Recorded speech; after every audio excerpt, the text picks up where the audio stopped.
Hi everyone, welcome to our channel. ఇవాళ మనం ఉలవలతో చేసిన మొలకలతో ఉలవచారు ఎలా చేసుకోవాలో చూద్దాం.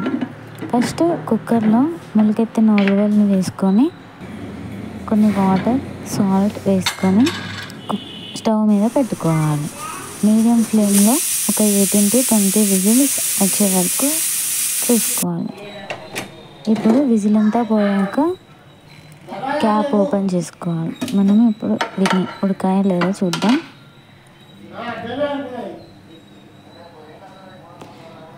నాకైతే ఇప్పుడు మంచిగా ఉడికిపోయాయండి. దీనికి ఒక 30 to 35 minutes అయితే పట్టింది. ఇంకొక ప్యాన్లో ఆయిల్ వేసుకొని జీలకర్ర, ఆవాలు, కచ్చా పచ్చాగా దంచుకున్న ఎల్లిపాయలు అవి కొంచెం గోలాక ఒక ఎండుమిర్చి, తర్వాత కొంచెం కరివేపాకు, ఇవన్నీ మంచిగా వేగనివ్వాలి.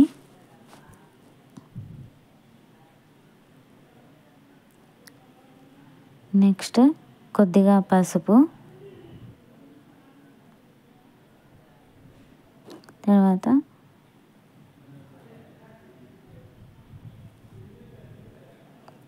కొంచెం ఇంగువ,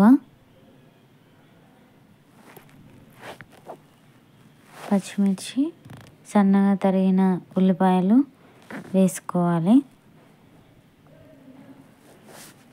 వీటిని మూత పెట్టుకొని మంచిగా మగ్గనివ్వాలి. తర్వాత టమాటో వేసుకోవాలి. నేను ఒక 2 మీడియం సైజ్ టమాటో తీసుకున్నానండి. మనం దీంట్లో చింతపండు వాడట్లేదు కాబట్టి మీ పులుపుకు తగ్గట్టు ఒక 3 to 4 వరకు తీసుకోవచ్చు. దీంట్లో కొంచెం సాల్ట్ వేసుకొని మ్యాషీగా అయ్యే వరకు ఉడకనివ్వాలి.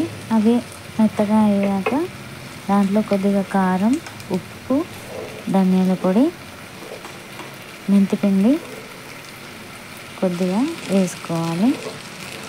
కారం అంతా మంచిగా ఉడకనివ్వాలి. నేనైతే కారం కొద్దిగా వేస్తున్నాను, ఎందుకంటే మా పాప కూడా తింటుంది కాబట్టి కొంచెమే వాడుతున్నాను.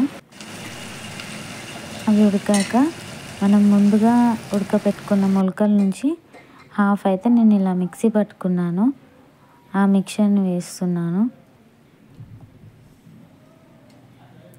మొత్తం వేసాక ఇంకా మిగిలిన మొలకల్ని కూడా దీంట్లో కలుపుకుందాము.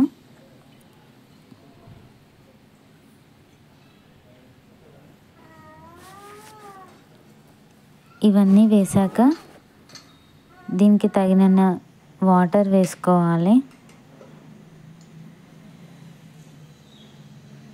తర్వాత కరివేపాకు నేను స్టెమ్స్తోనే వేసుకున్నాను, ఫ్లేవర్ఫుల్గా ఉంటుందని. ఒక 15 minutesకి అయితే మంచిగా మరుగుతూ ఉంటుంది. లో టు మీడియం ఫ్లేమ్లో పెట్టుకున్నాను. ఇలా చిక్కగా అయ్యాక కొత్తిమీర వేసుకొని సాల్ట్ తీసుకొని ఆఫ్ చేసుకోవచ్చు. చాలా యమ్మీగా ఉంటుందండి.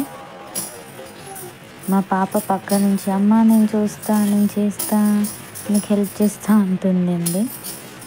Thank you for watching. Please like, share and subscribe.